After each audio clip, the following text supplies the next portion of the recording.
So ayan, umpisahan natin. Dito na po nakalagay yung mga ingredients. So uunahin natin yung bawang para mas maganda yung amoy niya pag nagisa yung bawang. Hintayin natin medyo mag light brown. So ayan na po yung bawang, medyo light brown na.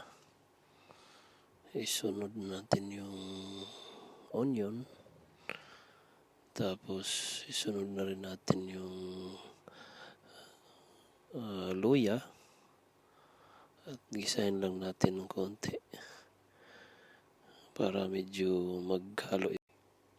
So ayan na, medyo naghalo na yung mga sahog natin. So isusunod na po natin yung ating chicken at haluin lang natin ng konti para medyo mas masarap yung lasa niya pag nahalo siya. So ayan, haluin lang natin ng konti. Ayun, ito na, masarap yung amoy. Pasensya na, may background tayong nanonood. So dagdagan natin ng konting toyo, pero pampakulay lang yan, medyo light brown lalabas yan na pag naluto na siya. So haluin lang natin para mas manunuot yung lasa,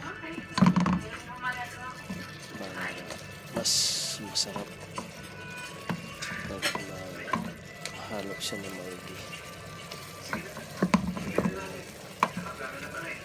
Uy, manood lang kayo dyan, ha? Ayan na, antayin lang natin saglit. So ito na siya. Nailagay na rin natin yung additional natin at pampalasa. So kayo na lang magdagdag, depende sa taste nyo. So ito na, kumulo na talaga. So idagdag na rin natin itong sibuyas dahon para mas maluto din siya, kasi may matigas sa bandang parte ng puno. So antayin din natin itong kumulo talaga siya para maluto na siya at tayo'y makakain na.